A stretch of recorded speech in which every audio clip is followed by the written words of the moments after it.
We are working out for the next 365 days in a row. So many of us struggle to make positive changes in our lives, and I tend to give up too. We can't stick to our goals. You see, we've done this challenge at least 10 times, reaching 200 plus days at least twice. I was hoping to get myself into breakdancing shape because I always wanted to breakdance. And failure was crushing. And sometimes when you fail a lot, you give up. And in my case, you give up on your dreams for good. I made excuses instead. But now, even if I give up, or I sleep in, or I stop, we're just going to start over again. We will become stronger. So what follows are my workouts and thoughts each day. Every day, we can decide to make good choices. So don't give up on yourself.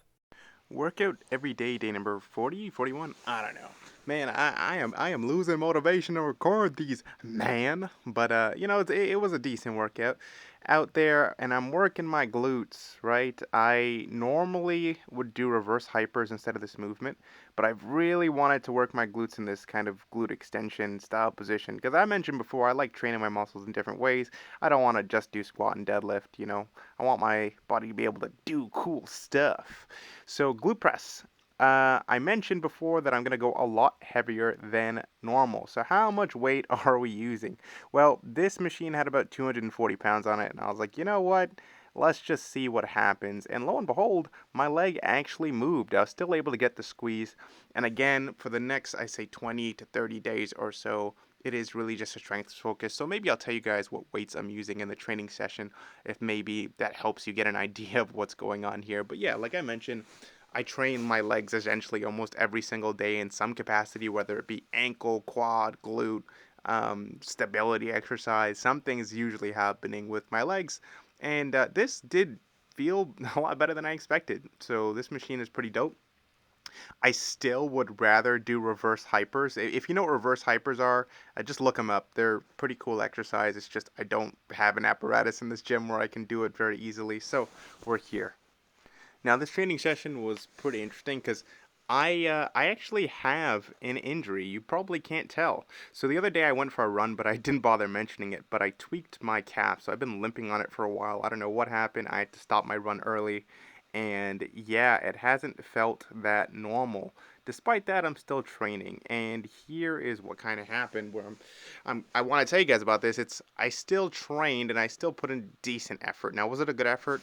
No, I could have trained harder. And this brings me back to something I used to always tell myself. Hey, if I lose a leg, what would I do? An arm or the ability to use something? What would I do? Would I still try as hard? And this workout session proved to me that I still got a bit of ways to go in terms of my own mentality, right? Like, I wanted to end the workout early. That small discomfort of having my calf or ankle hurt was enough to offset me, was enough to throw me off my game, to not focus on training.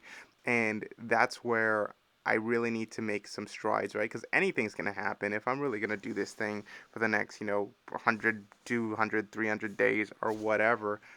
There's going to be plenty of times where things are going to tweak or I'm going to be sick or whatever is going on. And if I just don't train as hard just because it's uncomfortable a bit in my calf, then yes, I can train the whole way through, but am I going to be able to live with myself not really putting in good effort? Anyway, tangent over.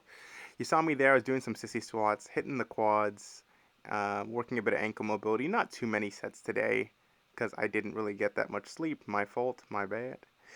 And right over here, we have ourselves doing some kind of partial rows on the ground. Now, why would you do this? I know a lot of people are going to watch this and gonna be like, this is stupid. And, okay, I can see where you're coming from. I'm not fully stretching out the lat here. I'm just bent knee on the ground, and I'm pulling and I'm squeezing and then I'm letting go. Now, I'm not actually trying to focus on rows that much, just stability with my hand on the ground. Well, why is that? Well, that is for a simple reason, my friends. It is because we are preparing to learn the Renegade Row. By the way, I don't know what it was. I was exhausted. I could barely do this movement. My girlfriend just said, hey, is it really that hard? I was like, I don't know. This movement's crazy. And then she just did it easily. So maybe I'm just really weak, but I struggled to hold myself in this position, guys. Um, Keeping my core brace is one thing, but my arms just felt really weak. I just felt weakness throughout my body. Now, granted, guys, I made a big mistake. Yesterday, all I ate was cake. Literally, that's it. Like, not a single other thing was had. I just ate cake all day. That sounds crazy, and it's bad. But the cake was. I didn't really have to pay for anything. I just ate it. It's like free food. It's like, how could you not just eat it? You know what I mean? Save a couple bucks is what I thought to myself. But then coming into this workout and also not sleeping, a disaster. Okay, it was a disaster today. Not good. Anyhow, I played around with the Renegade Row, tried moving the weight around. You can see I'm trying to push the weight forward as if that's really gonna change the direction of force that much or anything. I'm just trying to make it more effective, but it overall isn't that bad of a movement. Will I revisit it? I think maybe never. I tried to slot it in today and it just I'm not a big fan.